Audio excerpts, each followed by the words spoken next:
There it was, a charge for $100 via Roku for the Univision App. It was the second time my mother had accidentally ordered the application, and because it was via PayPal to my email, I got the notification. I was torn. A part of me wanted to call her to tell her because that was my role, my mother's caretaker. I handled her online life, made sure she ate healthy, gave her pep talks, and how she was beautiful and should never give up on herself. And I even cut her nails, massaged her worn feet, and made her holistic potions for her health. I knew I loved my mom and did everything to show her, and yet one of the last things she told me was that I did not love her. And one of the last things she did was not invite me to my grandmother's funeral. I stared at the charge, astral projecting myself to her apartment where she would either A, be super pissed and swear that somehow I had ordered it, or 2, devastated, B, just stricken by grief, by the loneliness and quiet of a life without a mom that became her identity. For my mother, how she took care of my grandmother defined her as a wonderful human being, and probably the only identity she had left in a life marred by tragedies. In some ways, she expected me to share that same definition, a daughter that loved and cared for a mother that did not always love and care for her. Yet we had a problem. My mother was mean. To act like my grandmother and my mother's relationship was healthy and easy would be a lie, and a very typical disservice to her life. In my family, to die meant you were canonized for sainthood, but I never liked that. I liked how my grandmother was, a prickly diva, even if it led her to be very harsh. In some ways, my mother thought we had the same definition of loyalty and honor, or an even better relationship because we made each other laugh. And my grandmother was notoriously serious. For my mother, humor meant a sort of relationship glue. But like any truly funny person, mean and depression could be a natural side effect. Yet my mother and I were going through a grief that could destroy anyone, and my mother liked to dance with devastation while I wanted to heal it. I sighed, staring at the charge and allowing the waves of guilt and anxiety to swim through me. So much of our relationship was me comforting my mother while she claimed I never did, or worse, made me uncomfortable. But I was older, and I was tired. Now I needed comfort and had no one because so much of our dynamic was my grandmother comforting me while I comforted her. She was a veil to the fact that my mother did not want to love me, at the very least, in the ways I needed or desired. All right, let's heal, let's discuss. So, one of the things about going no contact with your parents, especially a parent that you deeply, deeply love, is that there's almost an addictiveness that you have to get over. Like, I saw the charge, and this was the second time that's happened. My mother loves to watch Turkish novelas on the Univision app. And one time she accidentally ordered it and it was like $100 charge, and she blamed me because so much of our dynamic was her irrationally blaming me and irrationally claiming things like the fact that I didn't love her. And I think this year in particular, I just realized how much I crawled to make people happy and pleased with me, just to consistently be asked, are we good?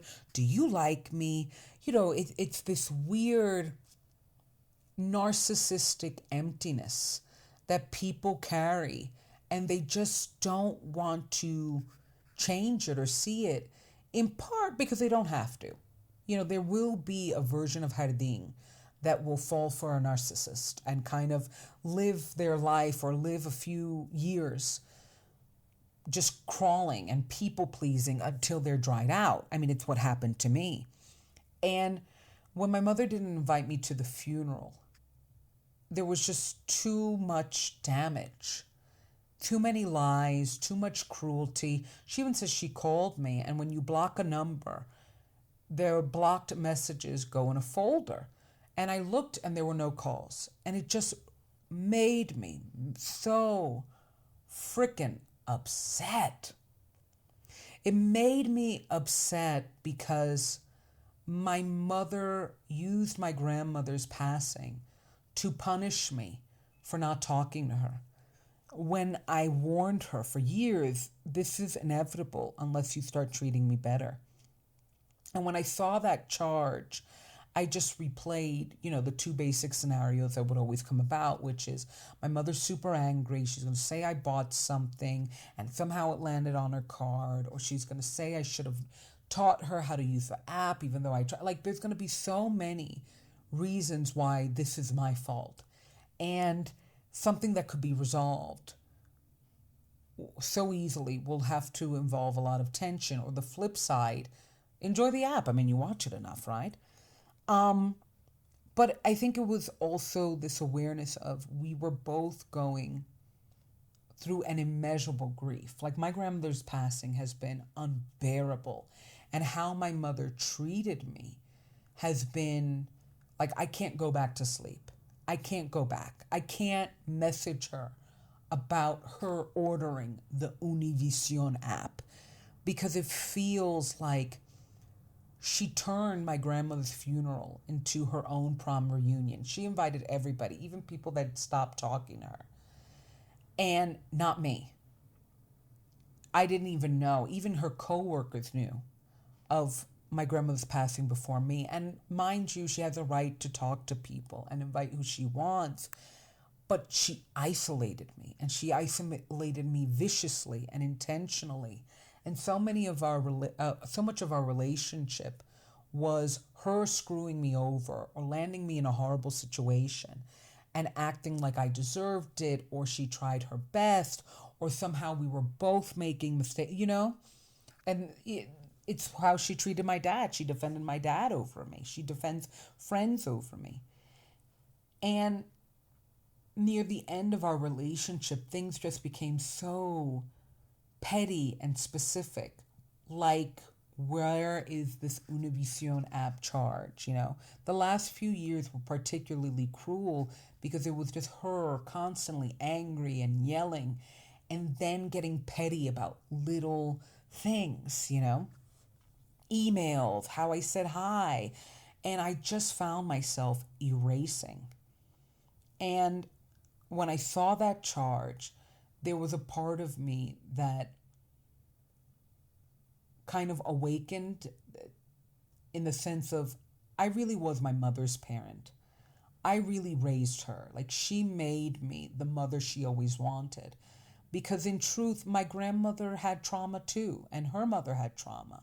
And I come from a long line of women that didn't understand your child is a child. They are not like a little makeshift economy for you to, go send them out to sell dolls and candy, which is very common in Latin America. And I'm not judging that, but I'm saying is we didn't really treat children like blessings. We treated them like economic burdens that had to make us laugh and had to make us feel good and kind of earn our love and perform for our love in order to accept that at least till 18, they're going to be our economic burden. Then they have to really work. And even if they get married, they still have to give back to grandma and mom. And I hated that. And a lot of my money wounds come from, my father was a thief and a con that was obsessed with making people feel like they didn't deserve money, all while stealing it. My mother was very, very obsessed with saving money for all these emergency situations that I almost felt like she manifested into every 5 seconds something going wrong. And my grandmother was, in a way, because me and my grandmother had very similar personalities, and she was also, I think her relationship with God allowed her to manage more the prickliness of her personality. Like, she could be very demanding, very harsh, very diva, but, she meditated a lot. She would pray the rosary 9 times a day. Because when you think about religion, there is a level of kind of meditative discipline that I think helps a lot of trauma victims. But my mother doesn't really believe in God. And when she does, he's like, he doesn't like me, so I'm minding my own business. And as somebody who was raised to be my mother's parent, there are moments every day I have to tell turn off the protection switch. She doesn't care if I eat. I don't need to care if she eats. Turn it off. She doesn't care if I'm crying. I don't need to care if she's crying. Turn it off. And it sounds cold to me. But so much of my energy was to keep her alive while she treated me like somebody that should pass away. And it has been extremely hard to kind of undo the basic training of being your parent's parent. Because there are moments where even dumb things like, oh, you finding out, oh, did she pay the Netflix? She needs to pay the Netflix. Because some of her bills, I made a PayPal and I'll get notifications. It's this weird thing of like, I didn't realize how much my mother's world I was running, down to just getting her batteries, getting her milk. Like, I didn't know. And in many ways, it explains why I really didn't have my own world. Because if I wasn't taking care of my mom, I was taking care of a relationship, taking care of a friend. And I didn't know how to take care of me. Because when I finally reached moments where I had to sit still, I couldn't handle the discomfort and boredom. And at the very least, switch that energy into intention for myself. Like, build something for you. I was just always waiting for somebody to activate me. But not anymore. So check out Hardin on all music platforms. A little accent on the I, Hardi accent IN. New music comes out every 2 weeks. Check out DangeroMusicAll.com for Daddy Recovery articles. And of course, follow on all platforms, Daddy Recovery. Yes.